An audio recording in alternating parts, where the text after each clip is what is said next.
going to save Rosario from scum like you. Ako ang tatay at ako ang masusunod. Tuluyan mo na yan. Chance! Chance! Ako lang pa! Ang inagrabihan yun yung negosyante sa business club! Emilio Sampaga. Nandito kami para kay Mr. Sampaga. Ako, sir. Matagal na akong walang nakatira dyan sa bahay ni Mr. Sampaga. Nasaan ka, Sampaga? Alam ko kung paano hahanapin si Sampaga.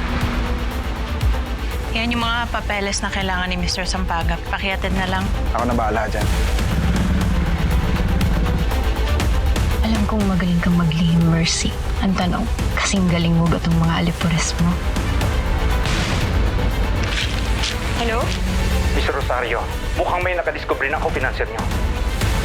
Mr. Sampaga, wag ho kayong aalis dyan. Pupuntahan ho namin kayo. Kailangan po namin masiguradong safety nyo.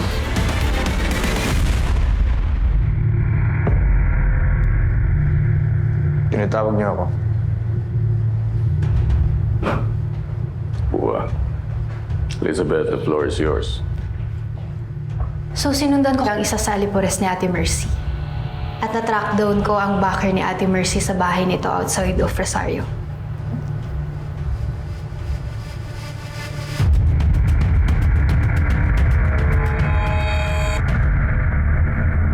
Confirmed ang financier ni Ate Mercy. Walang iba kundi si Emilio Sampaga.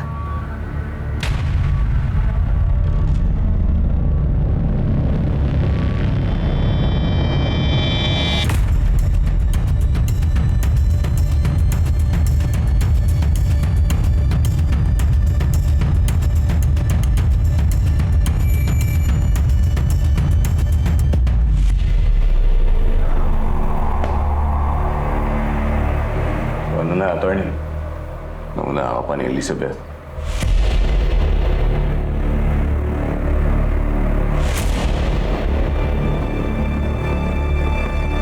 But let's not dwell on that.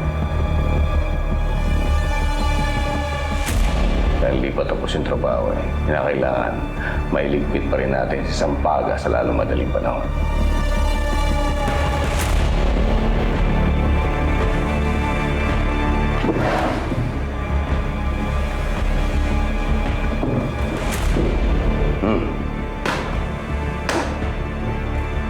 Huwag na tayo magpatumpik-tumpik pa. Tapusin niyo na yung trabaho. Alam niyo na kung anong gagawin niyo.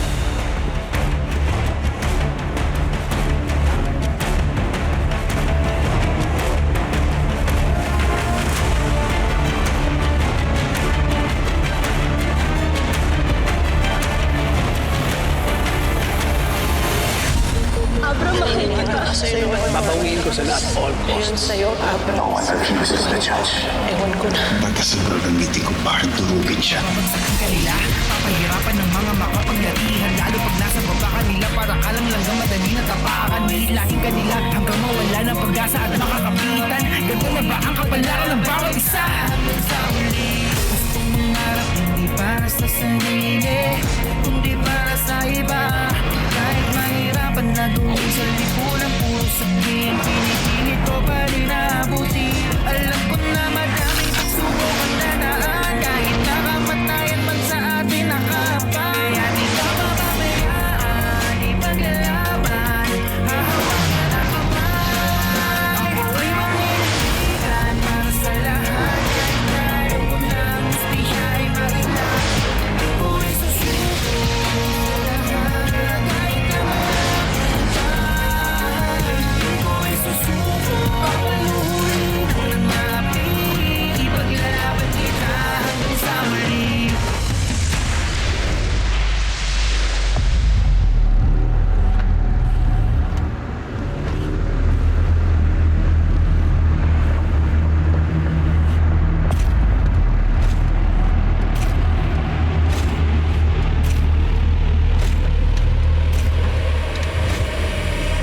Pwede bang tumigil tayo dun sa pinakamalapit na gasoline station? Wala akong magbanyo. Sorry, hindi pwede. Kailangan natin makarating doon ASAP. So no stopovers muna. Elizabeth, I swear, I'll be quick. Mamaya na tayo pag-uwi mag-quickie.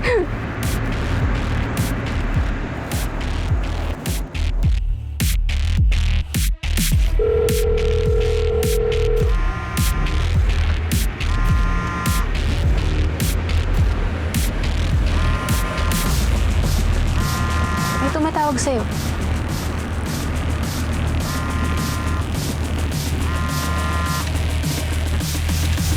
Ako na.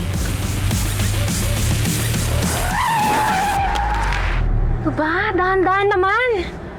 Sino ba yung tumatawag sa'yo? Wala. Sa mga kliyente ko.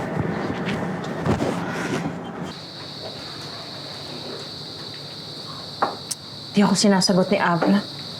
Makakasama niya si Dad tsaka si Elizabeth. Hindi na namin siya mahihintay. Kailangan na namin kumilos. Nasensyon talaga. Hindi ko napansin na may nakabuntot pala sa akin kanina. Pero wala na tayong magagawa. Nangyari na. Ang focus natin ngayon, kung paano natin maproprotektahan si Mr. Sampaga. Mercy, dito ka na muna kasama si Tom at si Bea. Sasama ako. Mercy, masyadong delikado. Ako ang dahilan kung bakit nasa gantong sitwasyon si Mr. Sampaga. I can't just sit around here and do nothing. Tara na, bago tayo maubusan ng oras. Halika na. Tara na. Tara. Tara.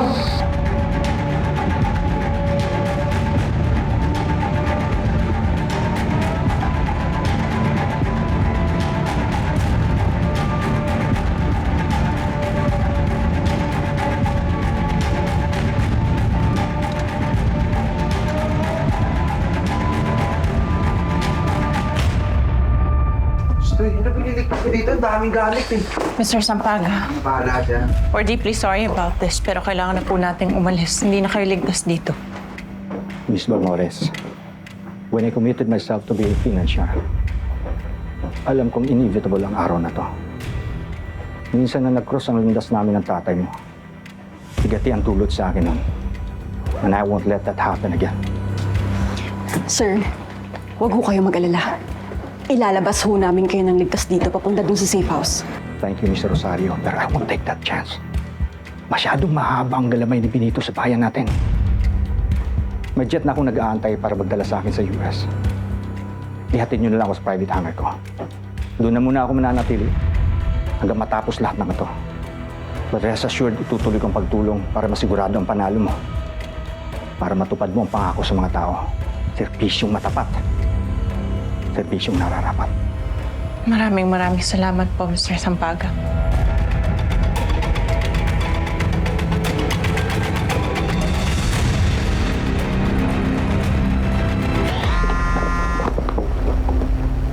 Nandiyan si Abra. Papunta na raw dito sila ni Elizabeth.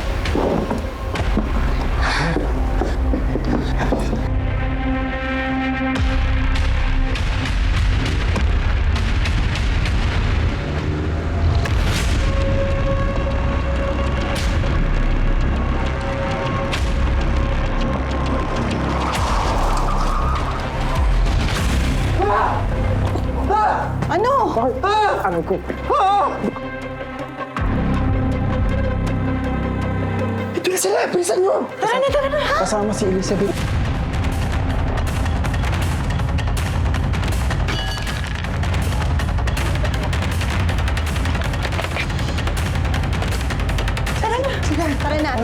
Tara, bilis. Babe, pabuksan mo naman ako ng pinto para sa'yo.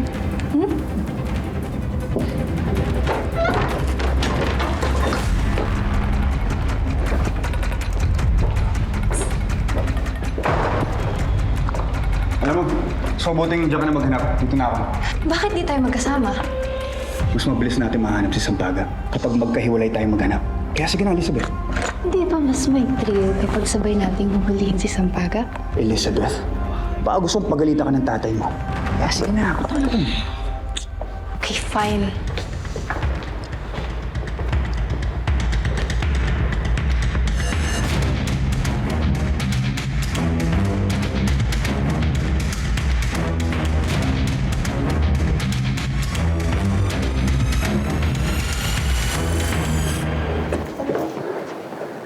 Nasa baba na siya.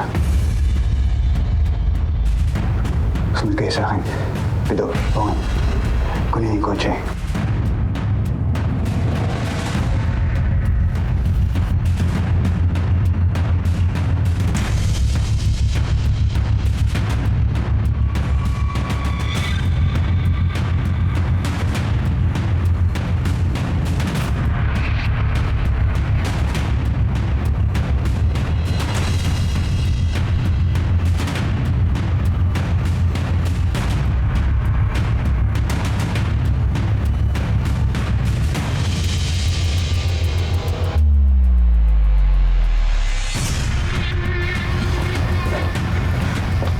No signs of Sampaga anywhere. Dun sa taas. Wala din.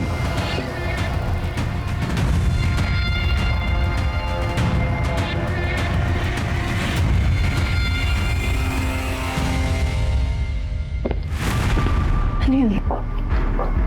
May narinig ako. Nipigilan mo ba ako?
Tara na.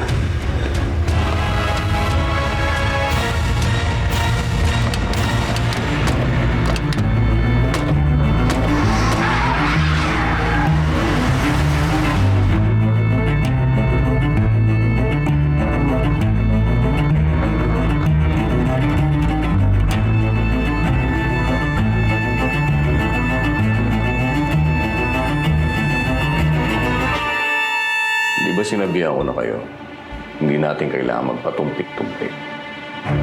Bakit hinayaan niyo makatakas sa Sampaga? Pagdating namin sa bahay niya, walang ibang tao kung hindi kaming dalawa ni Elizabeth. Mga nagkalat na damit, mga maleta, yun lang inaabutan namin. Maleta.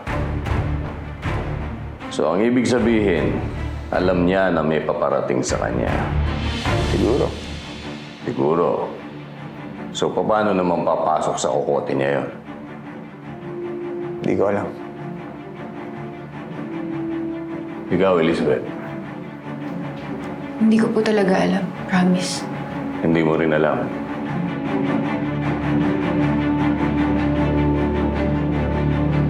Ako alam ko.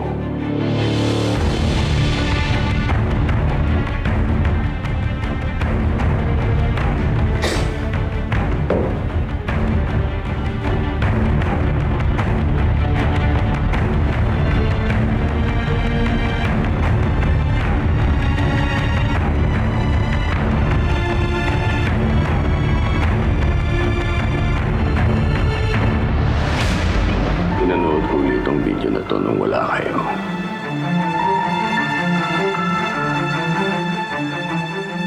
At nadiskubre ko, isang taong hindi nag-iingat.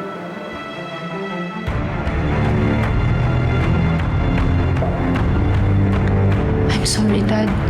Don't be sorry! You better stupid!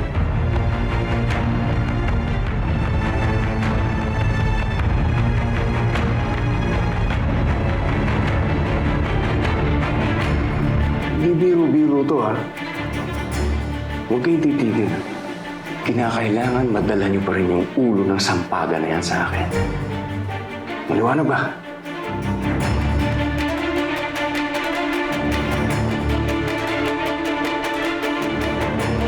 Ikaw, Brando, for the nth time, anong balitang dala mo sa akin ngayon?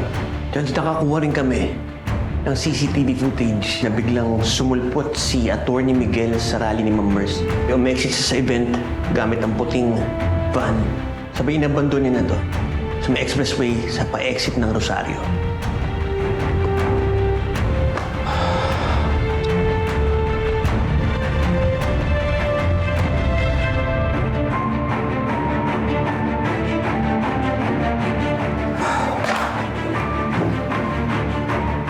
Pwede ba iwanan niyo muna ako?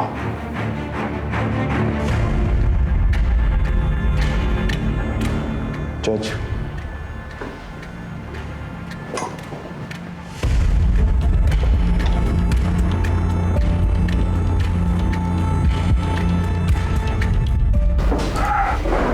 Anong gusto mo dyan? Maasahan talaga tong sina Pido at Obet, ano? Kung wala sila kanina, baka kung ano nangyari kay Mr. Sampaga. Ay, oo nga pala, nag-text siya sa akin. Papunta na siya sa States. Safe na siya at tuloy ang laban. Uy. Ayos ka lang ba?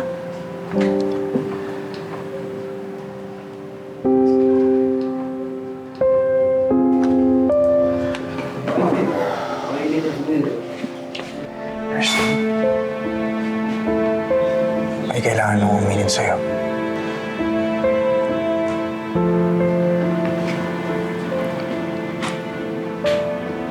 Nagkaibigan kami ni Elizabeth nung tumakas kayo ni Jane at ni Mr. Sampaga.